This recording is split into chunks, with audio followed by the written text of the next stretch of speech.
Welcome to Everything Co-op, bringing you information on how cooperatives can help improve your quality of life.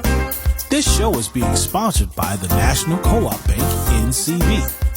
The NCB is dedicated to strengthening communities nationwide for the delivery of banking and financial services for the nation's cooperatives, their members, and other socially responsible organizations. For more information on the power of community ownership, visit ncb.coop. That's ncb.coop. Now stay tuned for your host, Vernon Oakes. Good morning, everybody. This is Vernon Oakes. Welcome to Everything Cooperative. This morning, we're continuing to talk about Women's History Month. And this year, this theme is Valiant Women of the Vote, Refusing to be Silent. And throughout the years, we've had a number of women on the show, like Shirley Sherrard and Dr. Jessica Gordon-Nimhard, Deb Trocher and Kim Kuntz, Linda Leaks, just a lot of women in today's world, not just history, but that are refusing to be silent. And this morning, we have the pleasure of having Christie Gardner on. Good morning, Christie. How are you this morning? Great. So I get that you're one of those women refusing to be silent in Washington, D.C. Is that correct? Yes, it is. We are trying to open up a grocery store in Ward 8, a cooperative grocery store. And it's been a lot of red tape, but we're gonna make it happen. Christie, before we get into that grocery store, I want to get a little bit of history about you. So I get that you grew up in D.C. Is that correct? I grew up in D.C. I was born in North Carolina. I went to public schools. I got a scholarship to go to American University. I didn't finish, but the experience was awesome. I've been an advocate for Bread for the City, advocate for DC Greens. I'm still an advocate for DC Greens, the Great Panthers, One DC. I am on the board for the Community Land Trust in DC, trying to keep affordable housing in Washington. And just recently I was nominated out of 4,000 people for the Black Justice Organization as really being a person to help people in the district. I didn't make it to the 25, but just to be nominated was just, unbelievable out of 4,000 people. Fantastic. What I do is I make sure everybody in my building eats, everybody in my neighborhood, my seniors. I'm sorry, I could go on and on. Okay. And I want you to go on and on, but I'd like to ask you a few more questions here. Yeah. So you're a valiant woman refusing to be silent, and you've just talked about some of the programs that you are in. So you went to American U, and I get you had a scholarship in sketching and sculpturing. What was in art? What was that about? How was that? Well, I've been doing art since I was a teenager, and in the way I lived, I suppose I went to Spingarn, but I was trying to figure out a way. I didn't want to go to Spingarn because I knew all my friends was there, and I knew I didn't feel as comfortable going to Spingarn. So Woodson Senior High had an art program, and I applied, and I was accepted, and I ended up going to Woodson Senior High, which was great, and I had an art program there. So that's how I started with the art. I haven't done too much with that in a minute. I do pencil sketching, but I haven't been doing any sculpturing in a while. Okay. So do you see how any of that training in art education that can apply to this advocacy work that you're doing, this commitment that you're doing in today's world, refusing to be silent? Yes. Sculpturing, it takes a lot of time and a lot of patience. You have to use your mind to make a good product. So when I'm out there in the community, I'm there for a purpose. I'm there to serve my seniors, and I'm a senior myself with a disability and a domestic violence survivor. But the seniors are suffering. They are suffering. So what I'm getting, though, is that in art education, if you were sculpturing, you've got to use your mind to figure out what you're going to sculpture, how you're going to sculpture, and if you're doing, I don't know, wood or clay, you've got to figure out how to bring that image out. That's using your mind. You have to have a lot of patience. And those are the things that you're still using in the work that you're doing today. Is that what I hear you say? Yes, exactly. Yeah. Because the reason I brought that, I have taught 10 years of my life, and it's been amazing that when I go back and look at some of the things that I learned, like I got a undergrad in math and science, and I've never worked in that area, except I taught math for a while. But the things I've learned in math, I can apply in today's world. That's the same thing I'm asking you about art. So no matter what, if there's young people out there listening, it's almost no matter what you major in, you can get life lessons. You can get lessons from that you can apply to your life. Exactly. Okay. And patience is a good thing to know about and how to use your mind. Great. It has taken me a long way. I'm having patience. Yeah. And you are a senior, and you said you have a disability, and you're a survivor of domestic violence. So what kind of life lessons have you learned throughout this growth senior period and living with and working with a disability? Well, I need to have a hip replacement. I have arthritis in my hip and my left shoulder. But I keep moving forward. I just don't let that stop me. I've fallen a few times, but I'm going to have it replaced. I'm just so busy. I'm so busy making sure everybody, this pandemic has been unbelievable. And to make sure everybody has food, to make sure everybody has, I get organically grown vegetables from produce from Martha's Table, the Ark, like 3 or 4 churches, and I take them to my seniors, everybody in my building. I make sure everybody has fresh produce every day, and I just don't let this disability stop me, because I want the young people, old, that hey, just keep moving, keep pushing forward, Okay. All right.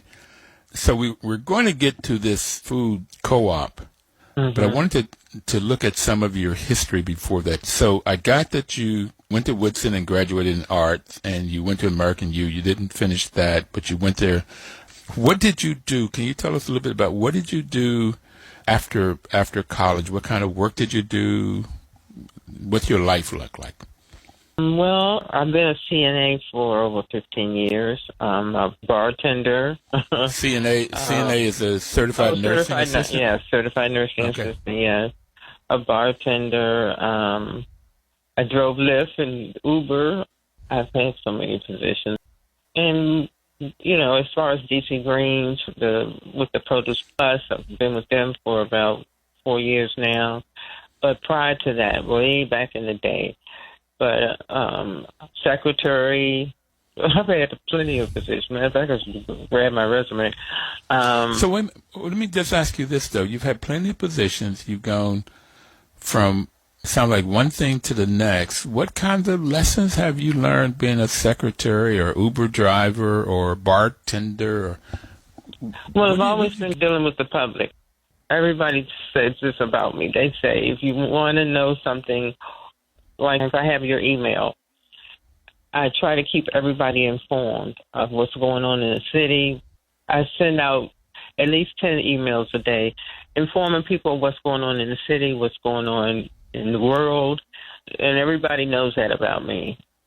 I mean, just like a patent, farmer's almanac, what's going on in the Southeast, what's going on in Northwest, wherever. I'm trying to keep everybody informed. And everybody knows that about me. That's one thing that I do. So I've got to get you my email address so I can figure out what's going on. Okay. Yeah.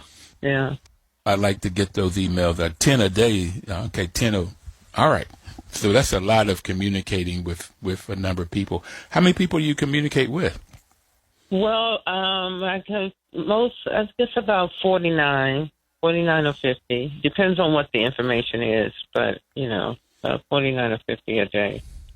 Christie, so being a black woman in America, growing up in D.C. with all of these different kinds of jobs, and you lived in Southeast east. Are you in Ward 7, or you live east of the river in Southeast? Ward Are you 8. You're in Ward 8. Okay. War zone. War zone. What are some of your life lessons, particularly if you were talking to a group of middle school girls? What kinds of things would you tell them? Okay, well, and it's funny you should say that because I was going to post something on Facebook in reference to the domestic violence. I was with this person for 12 years, and as a matter of fact, we were talking, I haven't seen him in a minute, but prior to us not talking, I had asked him about, why did you do what you did? Now, he remembers 3 incidents, and I remember 4 incidents. I don't remember the ones that he was telling me about, so I was totally blocked out. But what I was going to tell the young women is that don't make whoever you're in a relationship your life, and that's what I did. And as strong as I am, I was so in love that I didn't deal with my family that much. I didn't deal with my friends. He was my world and I was his. And Christie, I really got to come back to this, but we've got to take our break. I'm very interested in what you're telling these young ladies.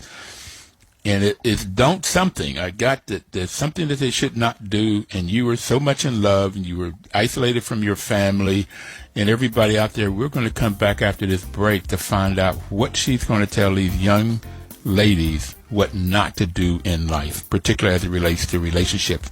Christie, we'll be right back. Everybody out there, please don't touch that dial.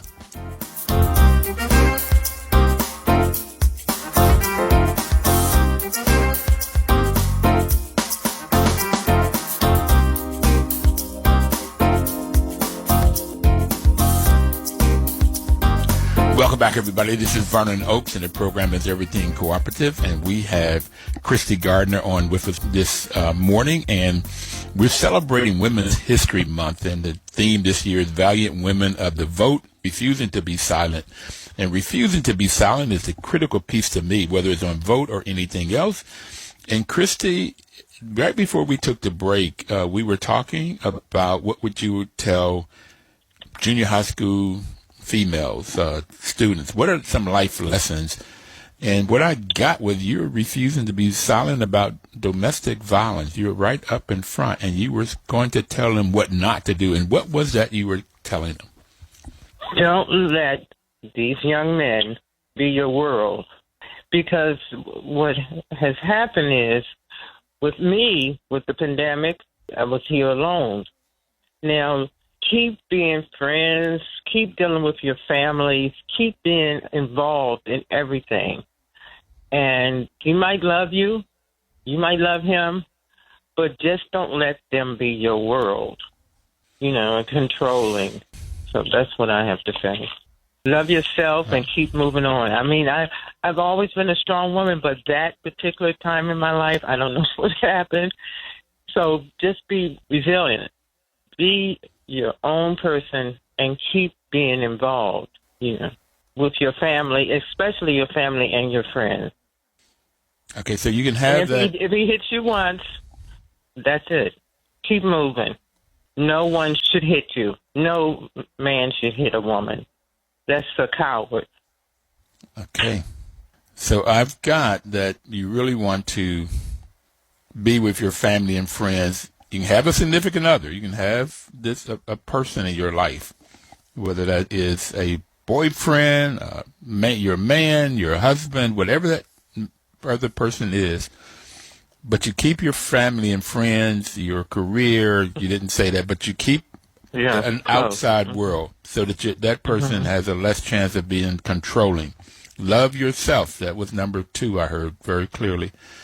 And if somebody hits you once, you said keep moving. I don't know if that keep moving was get on out of it, but there ought not be a second time. Once, no. I think Angela, she said a person tells you who they are the first time. It's like, believe it. So if they hit you once, you know that there's going to be a second time. So do something, and that something maybe get out of that relationship. Exactly. Okay. Those are major lessons learned in refusing to be silent, and I thank you for going right there. Domestic violence is big and ought not stay in it. Don't let anybody hit on you. And you're talking to girls, but that could be guys too. It happens sometimes, not often. It does. It's mostly men hitting women, and there ought not be any piece of that. So once is enough. If not, but why? What would be the reason for you to hit a woman? Nothing they can say, nothing they could do for you to put your hands on a female. I agree. I totally agree. As a matter of fact, I really like what Martin Luther King said about just nonviolent resistance, and that gets people's attention more than anybody else. And in the Bible, it talks about turning the other cheek, so you don't hit anybody. Yeah, but I get that. I get that real clear. Thank you so much for going right there. Now I want to go back to other lessons learned. Particularly, you've been in a lot of different jobs. You said you started naming them. Anything that you've learned as you're dealing with people at work, or what have you learned? Well, being a bartender, I was in retail for 9 years, and the CNA, I've always been a caring person. And working with the public, it's challenging, but it's rewarding. Just like, Bloomingdale's Neiman Marcus, I work at Antilles Paraphernalia, but to see when someone comes in the store and they're confused, they're angry, and to turn that anger into a smile, to just turn that into peace. I've been able to do that all my life. I love doing that. Because sometimes you don't know what a person is going through when they come in the store or come in a bar, or it's just amazing just to turn them around, just with words. With my CNA, caring for people, some people are there because they have nowhere else to go. Some people have been in a nursing home for 10 years, 20 years, and just to give them love and to show that I care, that has been my best job, I think, whether I'm being a CNA, taking care of someone, making sure they're comfortable, making sure they're happy, that, even though I'm an employee and I work there, but I am there for you, Okay. Love and caring. That's two great words. Patience. Changing anger to peace. All right. I'd like to know how to do more of that myself. Somebody comes in, if it's a retail store, a bar, or in a health world, and they have some particular issue, then they may be angry. Particularly in a nursing home, if they don't have any loved ones, if they're the last one here and they've been there for 10 years, they maybe have nobody coming in to see them. And COVID-19 has really put a spotlight on nursing homes. But if you can show love and that you care, you can even turn anger into peace. All right. I like it. I love it. So, Christie, let's go to, there's some things that you named earlier that I don't even know. What is the Gray Panthers? You mentioned that earlier. They're a food justice organization. They've been in existence for a long time. I know over 20 years. Michelle Tingley and Rick are awesome. We had a conference, I guess it was 2 years ago, on making sure the Washington residents have access to produce and food. And it was a really big conference at Calamella Junior High. Actually, I went to Calamella, and it's a great organization. So you also mentioned Bread for the City and DC Green. Yes, I've been an advocate. As a matter of fact, I'm a client. I've been a client for 30 years. Which one? And Bread for the City. Bread for the City has been around for a long time, too. They just built a new center right on Good Hope Road, 1640 Good Hope Road. It's across the street from 1640. George Jones is the CEO, and he's awesome. He's been there 20 years. They have a food pantry. I was the rooftop garden for Bread for the City, and that was a phenomenal position too. I forgot all about it, and me talking about it made me think about it. The rooftop garden, we used to plant herbs, collard greens. Actually, in Southeast, we planted some cotton. Even though I'm from the South, I had never seen cotton. And we planted cotton, and we used the cotton to make dolls for the children. We had herbs, teaching people how to use different herbs.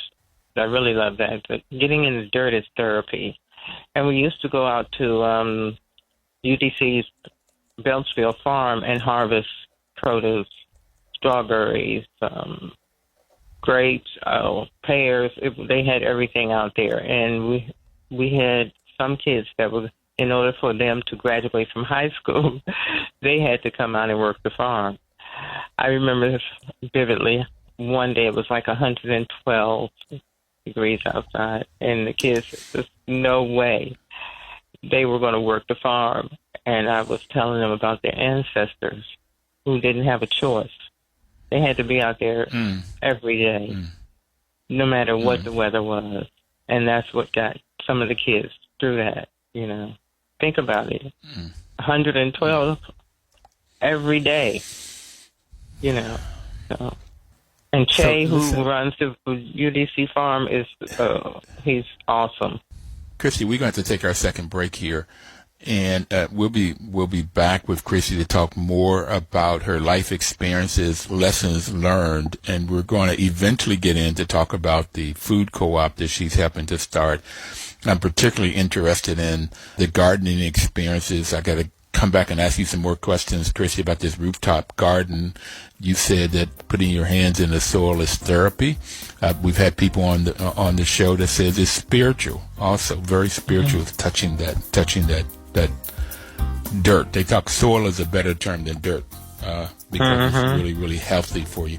But everybody out there, we'll be really right back. Please don't touch that dial.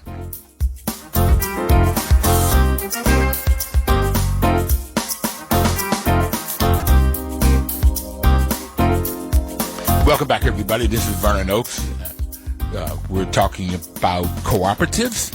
And before we get into co-op, we were talking to Christie Gardner about her life and her life lessons. She's a senior citizen. She has a disability, and she's a survivor of domestic violence. And she said to young folk out there, stay in contact with your family and friends. Don't let somebody get control over you.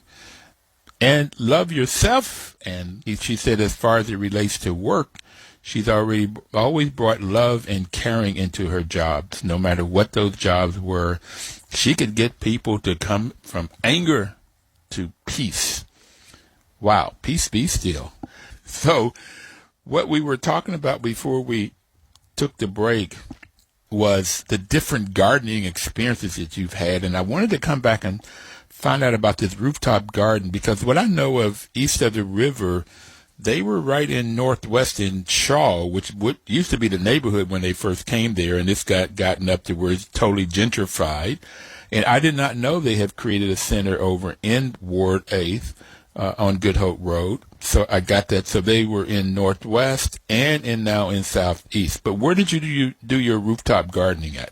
Bread for the City. They have a rooftop garden, they had one in northwest and southeast. They're going to have one in the new location on Good Hope Road. So that's where I work. Okay. And then with Douglas Community Land Trust, we have done a lot of gardens in southeast. On K Street, there's one down at the Arc. It's like 5 locations, to show people how to grow their own produce. Okay. So it sounds like you've had a lot of fun with that. It does take patience. You said being a sculptor, it takes patience. Being gardening. I grew up in Bluefield, West Virginia, and my father and 2 brothers and we used to have almost an acre worth of gardening, which we maybe did for 10 years. And it does take a lot of patience to see those seedlings become little sprouts, and the sprouts become vegetables.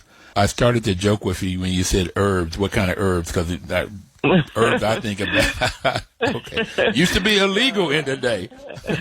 No. Actually, I have my marijuana card because I didn't want to do the ibuprofen, and which causes kidney failures. So I get the medicated marijuana for the pain. But we didn't grow herbs on the rooftop garden. We didn't grow marijuana. Other herbs, okay. Yeah.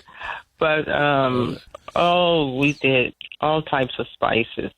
Turmeric, we had mint, we had peppermint, we had lilac, lavender, all types of herbs that we grew on the rooftop. But the most popular one was the cotton, and then the collard greens. Oh, and okra. I had people coming up there. I'd just give them peel off of okra and eat it raw. And okra is really good for you, too. Yeah. We always had it in succotash, okra. And my father would normally cook it, but I've never eaten it raw. I need to try that right off the vent. Okay.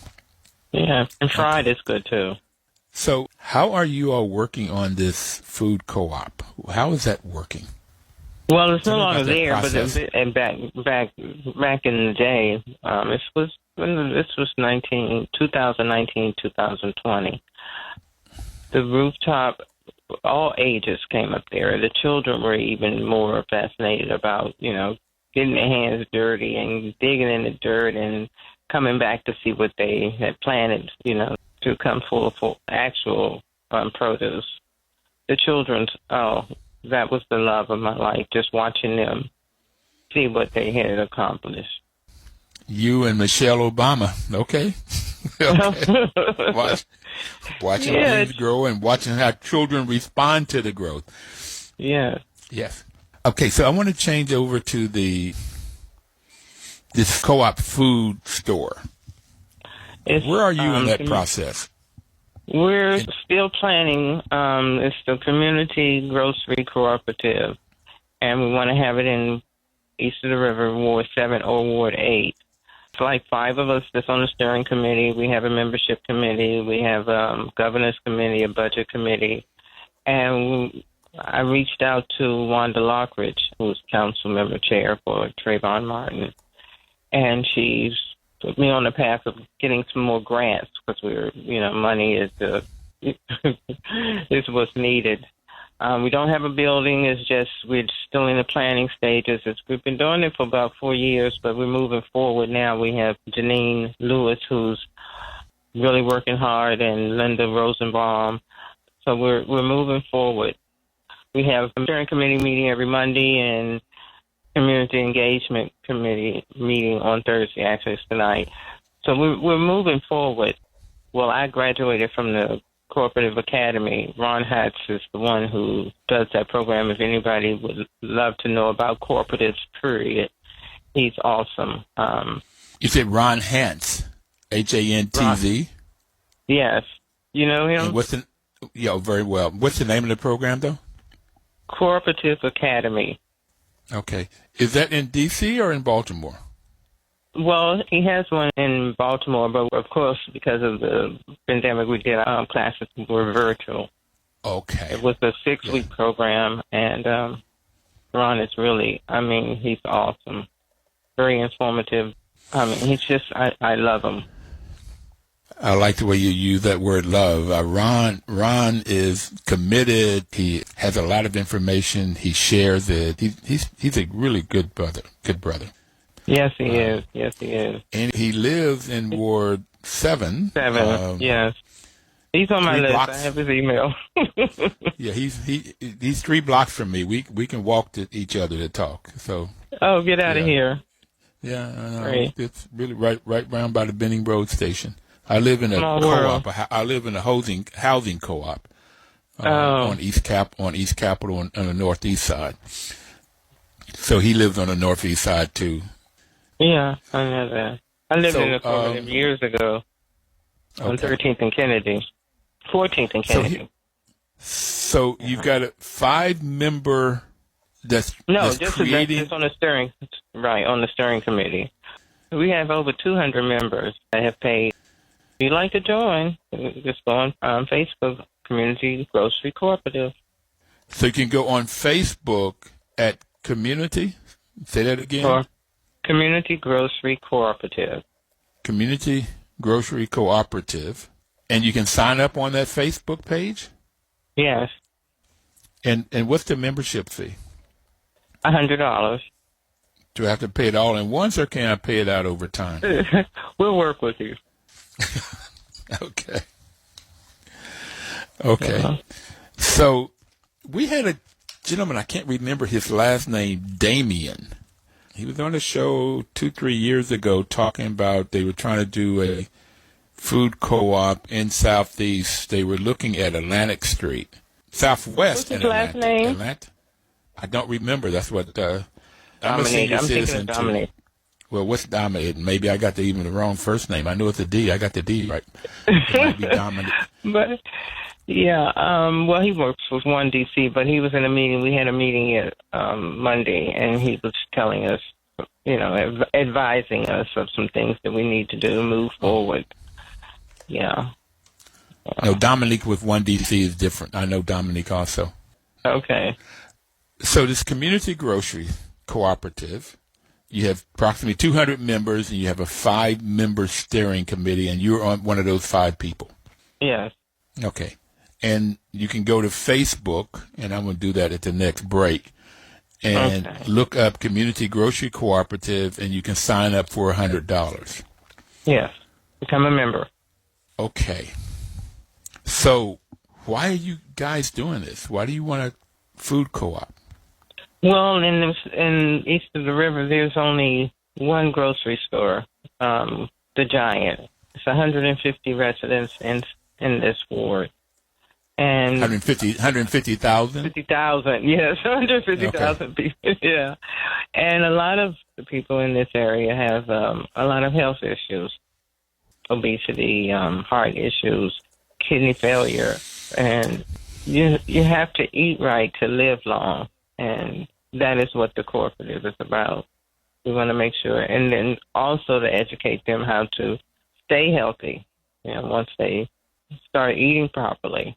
Some people start and they were like, they stop eating, what you're supposed to eat. That is one of our goals. Actually, DC Greens did a march from the Big Chair to the grocery store, to the Giant, to show how far if you don't have transportation, how far you have to go to a grocery store. Because Giant is the only store over here. You have the Safeway over on Minnesota Avenue, but it's getting ready to close from what I've been told. So it will only be the Giant for Ward 7 and Ward 8. And this is crazy. With all so the you're health saying issues. that the Safeway on Minnesota, which is Benning Road in Minnesota, in a shopping center, may be getting ready to close? Because that's news to me. That I shop there sometimes. That is in walking distance or bicycling. I do that and shop there. So, that would be terrible if that closes. So there's a food desert, and we got to solve that food desert. Now we're going to take our final break here, and I'm going to look up on this Facebook page, Community Grocery Stores, to see if I can sign up. But Vincent Gray was putting together money from the city to build 2 big box stores and then rent it out. And I testified saying to him, why don't you take that same money and build 4 smaller stores and make them food co-ops? Because I was thinking about the co-op where you all were talking about in Southeast. We need more than 2 big box stores. One was going to be in Southwest, and one was going to be, one in Ward 7 and one in Ward 8. And we'll talk about the reasons for in a minute after we take our next break. We'll be right back.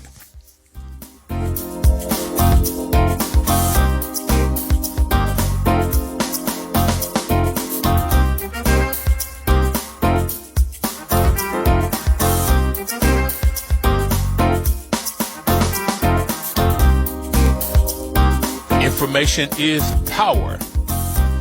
That's why the National Cooperative Bank sponsors this program, is to give you information about co-ops so that you can start your own, as the folks in Southeast at Christie Gardner are starting their own food co-op, or you can go become a member of one. You can go find co-ops in your neighborhood to buy. There's good reasons for doing that. Now, National Co-op has been our supporter for the last 7.5 years, Christy, and their mission is to support and be an advocate for America's cooperatives and their members, especially in low-income communities in Southeast. A lot of Northeast are low-income communities. They do this by providing innovative financial and related services. So, Christy's NCB could become a partner in this food co-op, and there's other places. Have you all looked at the Corporate Development Fund to see about getting any financing, startup monies there? We've looked into that. They have been helping us, but as Dominique was saying, that we're trying to be more strategic. We're going to form a board of directors soon. There's steps we have to take, but building the membership is one of our greatest concerns, and we're working on that. We've been getting grants, but we need a lot of money. Yes, it does take a lot of money to get them started. Yeah, I'm Vincent Gray. The first time I heard about these stores, I testified at the hearing and talked about, this was about DC Greens. We hadn't really gotten off the ground with the cooperative, but I testified for DC Greens for Produce Plus, which is essential to. They were giving out stipends, but they're going to do a debit card now where you can go and purchase with your food stamps to get half off. They have everything. What is it called? Farm-grown meat, eggs, cheese, okra, collard greens, and then they have Produce RX, where you can get a prescription from your doctor, and you can take that and get, fresh produce. Wow. That way too. That's neat. So the next thing I wanted to talk to you about is up and coming. Are you all planning on going to the up and coming conference this year? It's May the 11th through the 15th, and it's going to be virtual. So you don't have to go in the cold. Definitely. What is it called? The virtual up and coming. It's food co-op conference, gearing up. I went up to Wisconsin one year. I was going to go another year, and it's cold up there this time, even in May. But they had, I think, in March before. This time it's going to be May the 11th through the 15th. It's a virtual format, 40 different workshop speakers. So Deb Trocher out of Indiana is the one that sets it up, and she's a woman that refuses to be silent. She's a valiant woman. Deb Trocher is really, really great. She and her husband. And they put this on every year from the Indiana Corporate Development Center. And Food Cooperative Initiative is its partner in providing this. Oh, okay. So that's just a lot of information. Because there was a co-op that took a food co-op that took 8 years to get started, and they failed within the first 3 years. It's called the Renaissance in Greensboro, North Carolina. Yeah, I heard about that. Were you? And the Gym City Cooperative they're really doing great. Have you heard of the Gym City?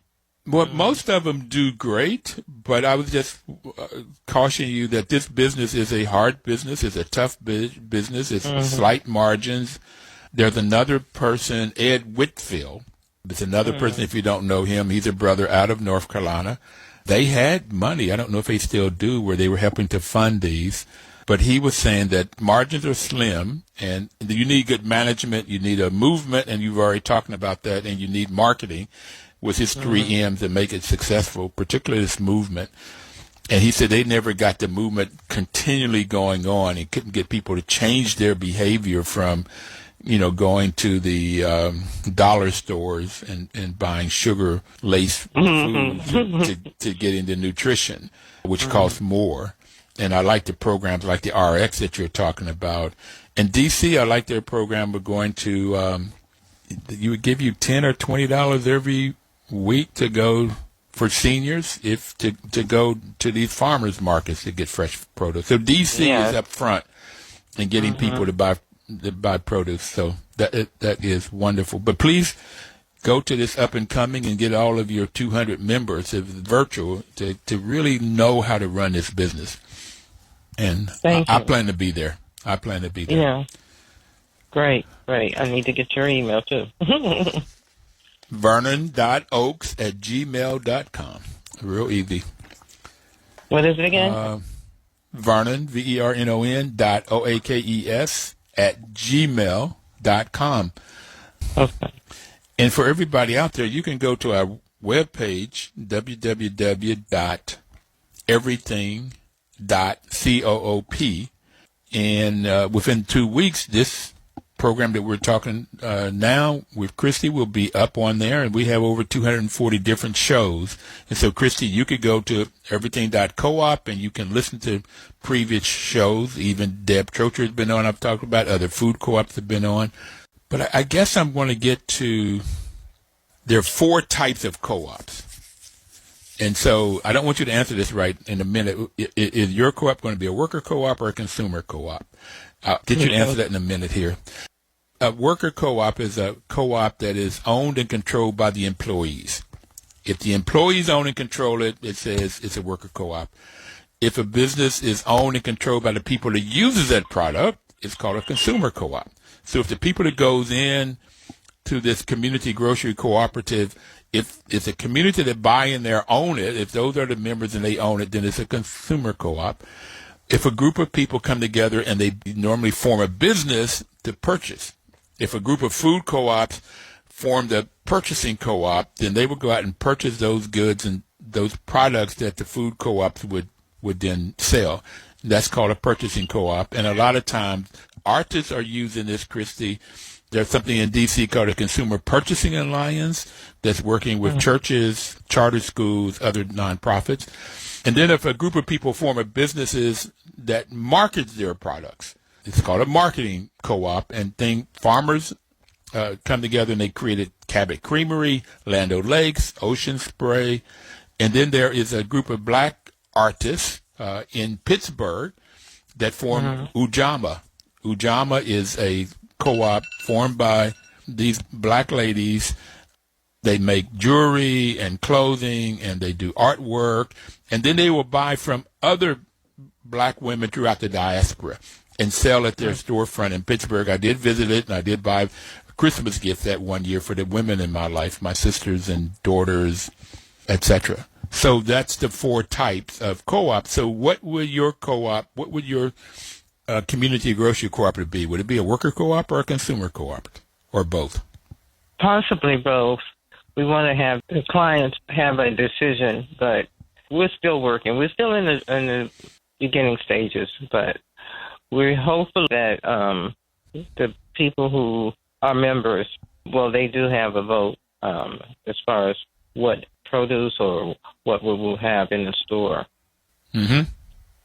So there's a lot of training that has to happen. That's the 5th principle of co-ops. There will be a vote. That's the 2nd principle, 1 member, 1 vote. And you're at the beginning stages of it, and you'll be doing a lot of training. But those are the kinds of things people have a voice. They can voice their opinion, what products are on the shelf, but also how the business is run. And that's the 3rd principle. They have to have control. The members have to have control. 1st principle of co-ops is open to everybody. Listen, Christie, we've got to go. We only have another minute here. What would you like to leave people with?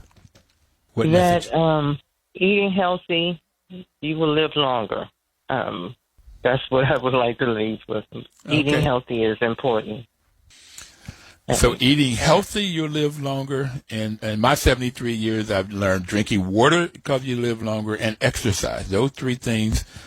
And those are the 3 things that I find that whether it's diabetes, which I have, or cancer, or anything else, they come to other things is eat healthy, exercise, drink lots of water. Christie, thank you so very much for being on.